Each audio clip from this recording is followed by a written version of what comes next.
IVF treatment package la discount பெற்றிடுங்க. Telenum Homes 1 BHK villa at just 19 lakhs in Coimbatore.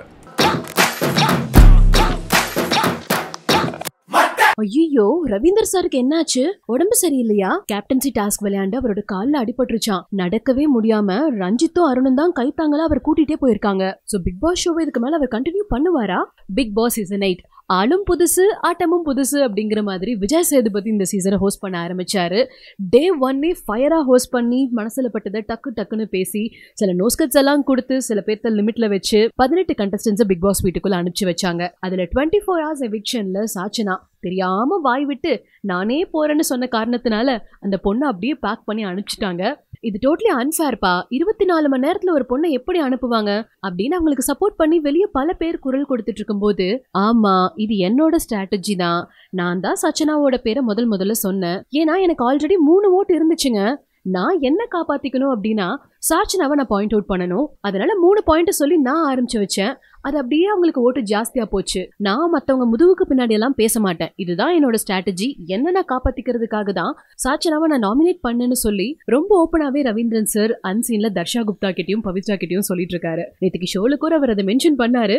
But சில பேர் miss பண்ணிருக்கலாம். ஆனா நேற்றுக்கு நடந்த கேப்டன்சி டாஸ்க்ல ரவீந்திரன் அவரோட கால்ல அடிபட்டுருச்சுங்க. அவர்னால ஒரு 8 கூட எடுத்து வச்சு நடக்க முடியல. கடைசியில ரஞ்சித் அண்ட் அருண் தான் அவர் சேஃபா மெடிக்கல் ரூமுக்கு கூட்டிட்டு வந்திருக்காங்க. இதுக்கு மேல அவர் சரியாகி தொடர்ந்து கம்ஃபர்டபுளா நடக்க முடியுமா? ஷோவை கண்டினியூ பண்ணுவாரா? இல்ல பாதியிலே ஹெல்த் ரீசனால வெளியே வந்துருவாரோ அப்படிங்கிற ஒரு டவுட்லயும் இப்ப ஃபேன்ஸ் எல்லாம் வெயிட் பண்ணிட்டு இருக்காங்க.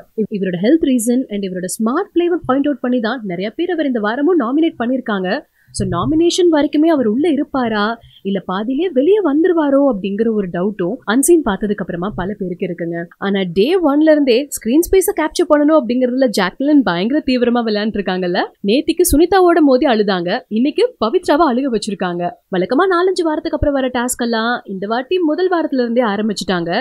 ஸோ பாய்ஸ் வர்சஸ் கேர்ள்ஸ் அப்படிங்கிற ஒன்ன போட்டு பாய்ஸ் டீம்ல இருந்து ஒருத்தர் கேர்ள்ஸ் டீமுக்கு போகணும், கேர்ள்ஸ் டீம்ல இருந்து ஒருத்தர் பாய்ஸ் டீமுக்கு போகணும். அங்க போய் அவங்க தன்னோட டீமுக்காக விளையாட போறாங்களா இல்ல போன டீமுக்கு சப்போர்ட் பண்ணி மாற போறாங்களா அப்படிங்கறதா ஒரு டாஸ்க்னு சொன்னாங்க. பசங்க டீம்ல இருந்து நான் போறேங்க, கேர்ள்ஸை குழப்பி கன்ஃபியூஸ் பண்ணி நம்ம டீம் ஜெயிக்க வைக்க நான் அங்க விளையாடுவாங்க அப்படின்னு முத்து ஸ்ட்ராங்கா சொன்னதுனால அவர் தான் பாய்ஸ் டீம்ல இருந்து அனுப்பிச்சிருக்காங்க. பசங்க எல்லாத்தையும் நீட்டா டக்குன்னு பிளான் பண்ணி ஸ்மார்ட்டா விளையாண்டு இருக்காங்க.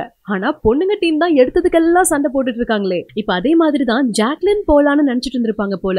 பட் ஜாக்லின் கேர்ள்ஸ் டீம்ல இருந்து பாய்ஸ் டீமுக்கு போக வேண்டான்னு பல பேர் ஃபீல் பண்ணதுனால பவித்ராவை அனுப்பலான்னு டிசைட் பண்ணிருக்காங்க. ஆனா அதுல ஜாக்லின் உடன்பாடு இல்ல போல. பவித்ரா போனா சிம்பத்தி கிரியேட் ஆயிடணும்னு நீங்க தானே சொன்னீங்க.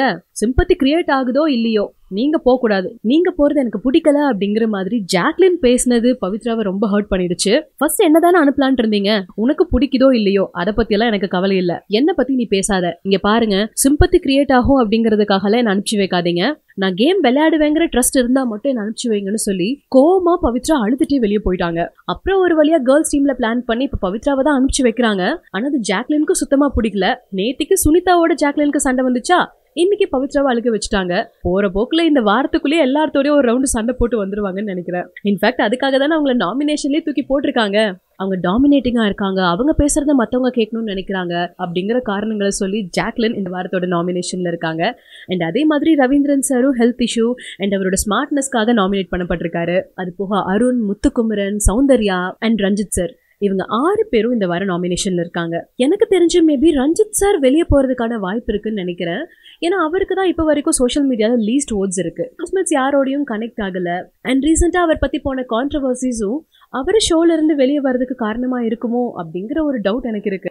பட் நேற்று நைட்ல இருந்தே சௌந்தர்யாக்கு ஆர்மியெல்லாம் ஸ்டார்ட் பண்ணிட்டாங்கல்ல. நீங்க என்ன நினைக்கிறீங்க? ரவீந்தர், ஜாக்லின், அருண், சௌந்தர்யா, குமரன், ரஞ்சித் இவங்க 6 பேர்ல யார் இந்த வாரம் எவிக்ட் ஆகிறதுக்கான வாய்ப்புகள் ஜாஸ்தி அண்ட் ஏன் அப்படிங்கிற உங்களோட காரணங்களை கமெண்ட்ல வித்யா என் கூட ஷேர் பண்ணுங்க. பிக் பாஸ் பத்தின எல்லா அப்டேட்ஸையும் நீங்க மிஸ் பண்ணாம வெரி ஃபர்ஸ்ட் தெரிஞ்சுக்கவும், அதை காசிப் பண்ணி ஃபன் பண்ணவும் கலாட்டாவை சப்ஸ்கிரைப் பண்ணுங்க. இப்போ பாத்தீங்கன்னா ஆண்கள் ஒரு சைடு பெண்கள் ஒரு சைடு ரூல்ஸ் கிரியேட் பண்றாங்க. இவ்வளவு நாள் பிக் பாஸே ரூல்ஸ் புக் கொடுப்பாரு. இப்போ இவங்க ரூல் புக்கை கிரியேட் பண்றாங்க. ஸோ இப்போ உங்களுக்கு பார்க்கும்போது இந்த ரூல்ஸ் எப்படி தெரிகிறது? யார் ரொம்ப கிளியரா கிளவரா கிரியேட் பண்ணிருக்காங்க? பாய்ஸ் குரூப் ஏதாவது பண்ணணும் கொள்ளணும்னா அவங்க காலையில இது பண்ணணும்னா சாமானம் தொலைக்கணும், வீடை பெருக்கணும், சமைச்சு கொடுக்கணும், 3 வேளை சமைச்சு கொடுக்கணும்லாம் முத்துக்குமார் சொல்லிட்டு இருந்தாரு. சோ இதெல்லாம் பார்க்கும்போது எனக்கு என்ன தோணுச்சுன்னா, அந்த பாய்ஸ் வர்சஸ் கேர்ள்ஸ் அப்படின்னாலே இந்த ஆண் அதிகம் ஆப்வியஸா அது அந்த மாதிரி ஒரு ப்ரொஜெக்ஷன் தான் காமிக்கிற மாதிரி தோணுது. ரொம்ப மேல் டாமினேட்டிங்கான ஒரு ரூல்ஸ், வீடை கிளீன் பண்ண வைக்கிறது, சமைக்க வைக்கிறது, பாத்திரத்தை துலக்க வைக்கிறது, இந்த மாதிரி இதெல்லாம் கொடுத்த மாதிரி தோணுச்சு. ஏன்னா அவங்க சைட்ல கிச்சன் இருக்கு, இந்த மாதிரி அதிகமான ஃபெசிலிட்டிஸ் உள்ள இடமா அவங்களுக்கு மாட்டிக்கிச்சு. ஏன்னா அவங்க ஆக்சுவலா அந்த ரூம் தான் கேட்டாங்க. அவங்க வந்து இல்ல எங்களுக்கு இந்த ரூம் வேணும், ரெடி ஆகிறதுக்கு நல்லா இருக்கு, பிங்க் கலரு, சிங்கிள் பெட்ஸ் இருக்கு அப்படின்ட்டு. இவங்கெல்லாம் கொஞ்சம் கூட ஒரு அறிவே கிடையாது. போயிட்டு உள்ள எங்க இருக்கு, எது கிச்சன் இருக்கு, எந்தெந்த இடம் எங்க இருக்கு. ஏன்னா பிக் பாஸ் சொன்னார், உள்ள போய் வீடை சுத்தி பாருங்க, நான் பஜர் அடிப்பேன், போங்க வீடை சுத்தி பாருங்க, நான் பஜர் அடிச்சு மறுபடியும் பஜர் அடிப்பேன், முடிச்ச உடனே எந்த இடம் வேணும்னு நீங்க சொல்லணும் அப்படின்னாரு. அந்த வீடை சுத்தி பாருங்கன்னா அதுல அவ்வளவு அர்த்தம் இருக்கு.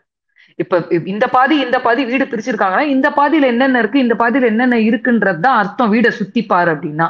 சோ சுத்தி பார்த்துட்டு வெறும் இந்த சிங்கிள் பெட் இருக்கு, கலர் பிடிச்சிருக்கு அப்படின்றதுக்காக எதுவுமே யோசிக்காம கேர்ள்ஸ் வந்து இந்த ரூம் தான் வேணும் அப்படின்னு சொல்லி இது பண்ணாங்க. இந்த ரூம் தான் வேணும்னா அப்ப எங்களை நாமினேஷன் இதுவும் பண்ணக்கூடாது அதுவும் சொல்லி கூட இவங்க வந்து ஆக்செப்ட் பண்ணல.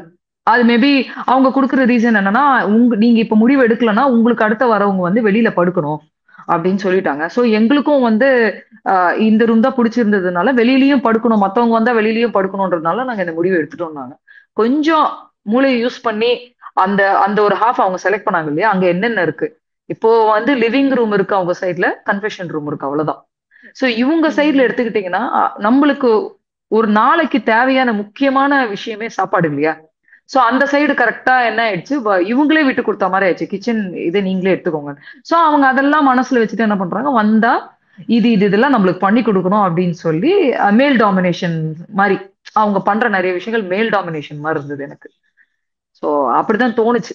இது கேர்ள்ஸ் வந்து அவங்களுக்கா அவங்க தேடிக்கிட்ட வேண மாதிரி எனக்கு இருந்தது. BB8 வெர்சஸ் அபி ரோஸ்ல பாத்தீங்கன்னா இப்போ அழகா நீங்க வந்து ஒருத்தங்களுக்கு ஒரு டேக் கொடுக்குறீங்க. அந்த விதத்துல ஜாக்லின் என்ன சொல்லலாம்? ஏன்னா நேத்துல இருந்து பாத்தீங்கன்னா வந்ததுல இருந்து ஜாக்லின் கொஞ்சம் கண்டென்ட்ஸ்லாம் கொடுக்குற மாதிரி இருக்கு. ஸோ ஜாக்லினுக்கு என்ன டேக் உங்க சைட்ல இருந்து வரும்? கண்டென்ட் கிரியேட்டர் அவங்க. She is a content creator. வீட்டுக்குள்ள வந்த உடனே ஒரு விஷயம் பண்ணிட்டாங்க, ஏதோ தவறோ அது சரியோ அந்த நேரத்துல தோணுன விஷயத்த கேர்ள்ஸ் பண்ணிட்டாங்க. அது கொஞ்ச நேரம் பார்த்து காம்ப்ரமைஸ் ஆயிருக்கலாம், பட் ஓகே அவங்க படுத்தாங்க கொண்டாங்க, நைட் எல்லாமே நடந்து டில் நவ் வரைக்குமே ஏதோ ஒரு விஷயத்துக்கு ஆர்குமெண்ட் பண்ணிட்டே இருக்காங்க. அந்த ரூம் விஷயமும் இன்னும் ஆர்குமெண்ட் போயிட்டே இருக்கு. ஸோ ஐ திங்க் கண்டென்ட் கிரியேட்டரை விட we can give attention seeker கொடுக்கலாம். நம்ம வந்து பரபரப்பா ஏதாவது ஒரு விஷயம் பண்ணிட்டே இருக்கணும், அப்பதான் இந்த வீட்டுல இருக்க முடியும். ஜனங்க மனசுல வந்து ஸ்ட்ராங்கா ஒரு விஷயம், இந்த பொண்ணு பாரு எவ்வளவு ஸ்ட்ராங்கா ஒரு விஷயத்துல நிக்குது அப்படின்னு சொல்லி பண்ண முடியும்னு சொல்லிட்டு அட்டென்ஷன் சீக்கர். இந்த ஃபெஸ்டிவ் சீசன்ல 15,000 வரைக்கும் IVF ட்ரீட்மெண்ட் பேக்கேஜ்ல டிஸ்கவுண்ட் பெற்றுடுங்க. Teranum Homes 1 BHK villa at just 19 lakhs in Coimbatore.